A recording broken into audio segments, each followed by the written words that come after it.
Kita tahu, Bapak Ibu, bahwa transformasi kehidupan ini ternyata kita diajarkan ya, perubahan-perubahan digital ekonomi ini itu ada pekerjaan yang hilang, tapi sekaligus ada pekerjaan yang muncul. Makanya kalau pendidikan kita kemudian tidak agile, tidak lincah, ya, praktek pendidikan kita kemudian tidak lincah, tidak mempersiapkan keterampilan generik, keterampilan pokok, ya, selain sehat, kuat, dan kemudian apa sih keterampilan pokok yang harus dimiliki untuk bisa agile, untuk bisa terus lincah, ya, beradaptasi dengan situasi seperti ini anak-anak nanti, maka tentu pendidikan akan irrelevan, tidak relevan. Nah, karena inilah tantangan kita, Bapak Ibu. Dan kita bayangkan kalau 2045, ketika nanti temuan di bidang AI, temuan di bidang human biologi semakin kuat, bidang kesehatan, nanti juga bagaimana ekologi kita akan diperbaiki dengan climate change, dan itu kebijakannya adalah bagaimana bidang-bidang kesehatan, bidang-bidang energi akan berubah. Saya yakin praktek-praktek kehidupan dan pendidikan juga mau nggak mau harus terus berubah. Mungkin kita tidak akan hidup sampai 2045, tapi anak-anak yang kita didik sekarang di SD atau SMP, dia akan mengalami perubahan-perubahan dan menyaksikan itu.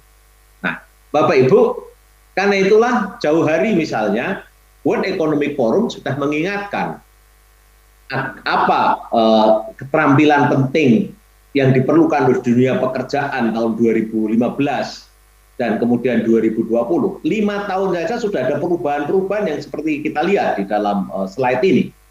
Ya, apa yang paling kita lihat di kiri dan kanan ini?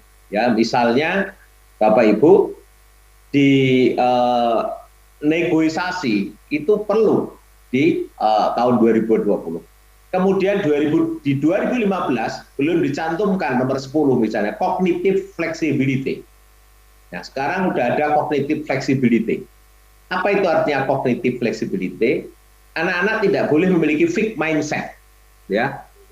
Dia terjebak pada pikirannya, pada cara berpikir, pada keyakinannya. Dia harus memiliki fleksibilitas berpikir untuk melihat ini semua.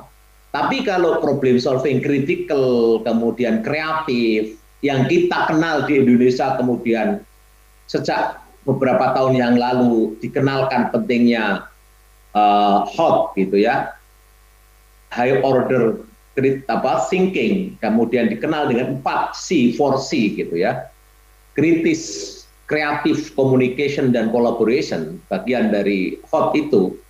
Di dalamnya ada 2, itu penting sekali gitu ya. Nah, ini bagus bahwa dunia menyadari bahwa perubahan kehidupan itu memerlukan manusia-manusia baru dengan keterampilan-keterampilan baru. Nah, ini yang kita lihat, dan karena itulah kalau saya menambahkan, kemudian muncullah apa sih top skill 2025, ditambah di sini adalah resilient, stress, tolerance, and flexibility. Bagaimana memiliki daya tahan, dia mampu fleksibel dan menghadapi stres. Dan persis seperti kita menghadapi COVID, kalau tidak resilient, maka orang itu bisa stres berkepanjangan. Nah, saya ingin menambahkan 3 hal penting bagi kita ya, yaitu apa? Keterampilan berniat baik itu penting terus diajarkan. Kemudian keterampilan beramal soleh, wal muslih, ini sebenarnya adalah rangkuman dari semua skill, karena intinya adalah gimana anak-anak bisa beramal soleh, pekerjaan atau karya yang diterima oleh orang lain, tapi juga mampu menciptakan perbaikan-perbaikan kehidupan. Dan yang tidak kalah pentingnya adalah keterampilan untuk hidup bahagia. Karena tujuan dari pendidikan itu adalah mampu membuat anak-anak hidup bahagia dalam jangka panjang.